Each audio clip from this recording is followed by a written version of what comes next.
Hi guys, welcome back to my channel. Again, how are you guys? It's been a while and it really feels good to be back. Medyo na busy lang sa ACADS for a while and took a kind of short break after I graduated. But here I am, very excited to show you loads of new nail contents. So yeah, as usual, pinaprep ko yung nails ko for today's nail design. I already pushed back my cuticles, filed them using a nail drill, and now nilalagyan ko na siya ng gel base coat kasi gagamit tayo ng Polygel today. Don't forget to clean your nails first bago nyo i-apply yung base coat. You can use alcohol or nail cleanser to remove any dust. So yung polygel na gagamitin natin is this nude color. Pero this type of polygel got a little bit sticky kaya hinaluan ko siya ng powder to make it a little bit harder and make the color more vivid. I usually do this hack to make new colors of polygel at the same time fix its consistency to my liking. Pwede nyo rin gawin to pero I'm not really sure about the ratios and sometimes I use dip powder and sometimes acrylic. Gagamit tayo ng nail form so maglalagay muna tayo sa thumb. Ginagamit ko yung excess circle sticker sa ilalim ng magiging free edge para tumibay siya and put some polygel on. Usually, I make 2 layers of polygel, first concentrating sa free edge and the second for the cuticle part and the apex. But I grabbed too much polygel and ayoko na magbalik ng konti so I just went for it and build the nail in one go. Pwede nyo itong gawin, it saves time pero I prefer the 2-layer method so up to you.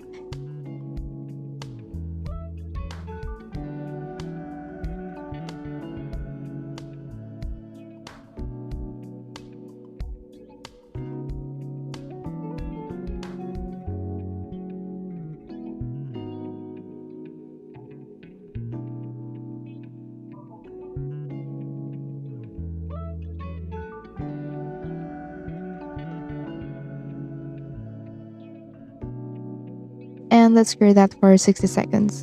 And we're gonna do the same for the rest of the nails.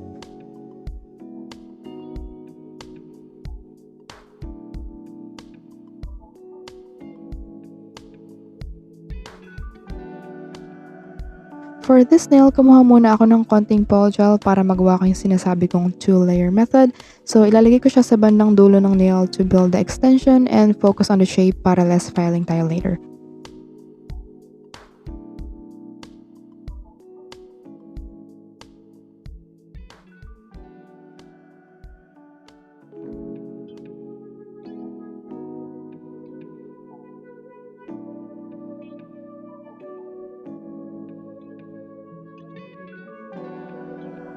So don't forget to cure it first bago kayo mag-proceed sa second layer. Cure that for 60 seconds. In the second layer, ipo-focus naman natin siya sa cuticle area and the apex since may length siya kaya the nail needs some support.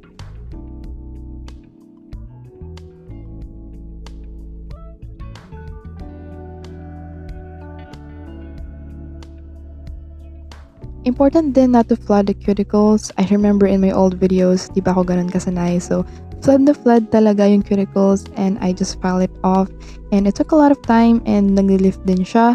I'm still working on my cuticle work and I think I'm getting better at it. You just need to do a lot of practice and don't give up. You'll get there, we'll get there. So yeah, cure that again. And now nag-mix ako ng new color para sa ibang nails. Once again, mixing powder to get that consistency and kailangan ko kasi ng red polygel and ginamit ko lang tong pink para may color na siya and hindi ko na kailangan maglagay ng maraming powder. Doing the pinky nail is always the hardest for me kasi ang liit ng pinky nail ko and sometimes pag mahaba yung extensions, nagka-crack siya kasi wala siyang malawak na foundation. Kaya I'm a bit jealous sa mga nail artist na nakikita ko na may wider nail beds. And my nails also have a deep curve, lalo na yung ring finger. Kaya doon din ako nahihirapan and kaya inuuna ko yung thumb kasi yun yung pinakamadali out of all of the nails.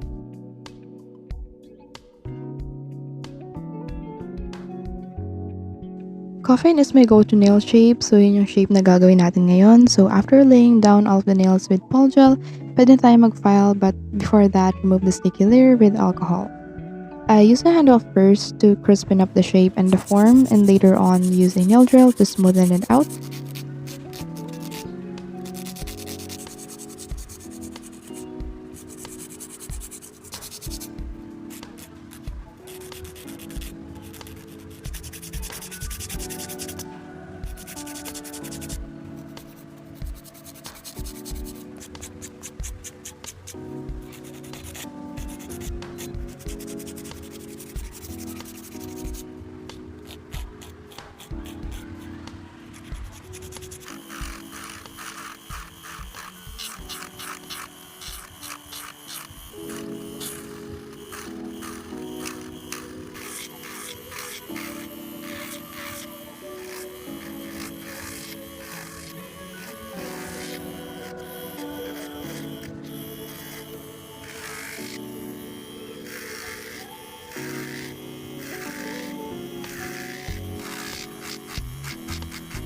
So here are the nails after filing and buffing. So now pwede na tayo maglagay ng design. For today's nail design, we'll attempt to make Plaid nails using these colors, red, white, and black. So kukuha tayo ng small plate to lay down small drops for each color, and I'll be using a thin nail art brush to make thin lines using white gel polish first. Honestly, I don't know why I decided to make this design in the first place. It took a lot of bravery to continue doing this because I'm scared that it will be a fail, but we'll never know if we don't try, so we'll see.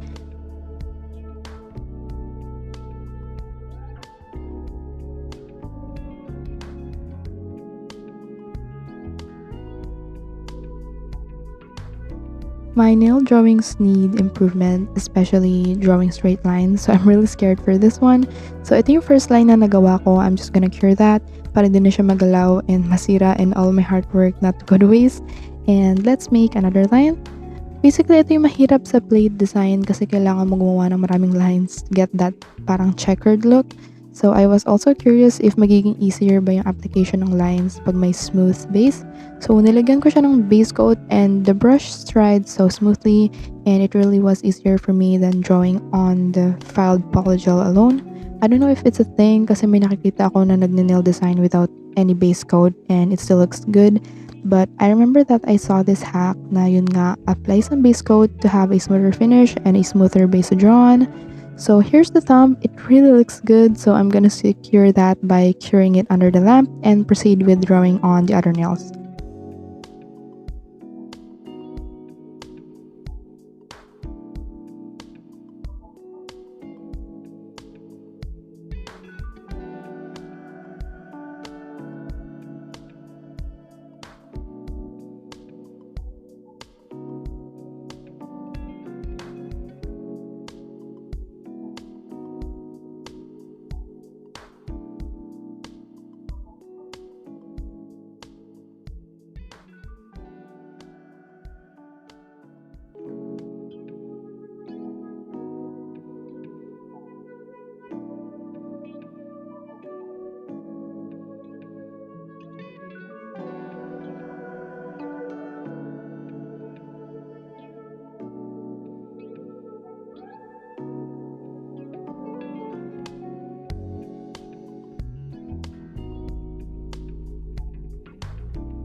After doing the nail arts, I'm gonna top it off with matte top coat.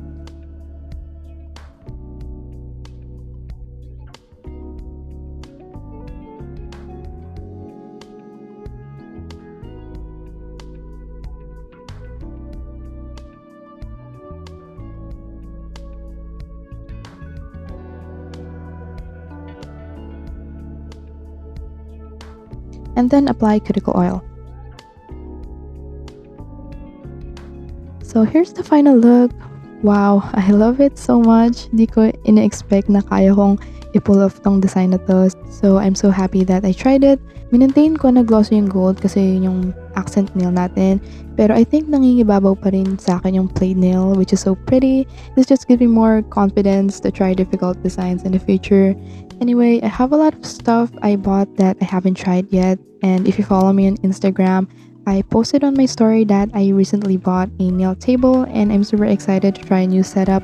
So I'll be seeing you next time, probably soon. I don't have a schedule yet, but I hope you stay tuned and we'll make more nails together.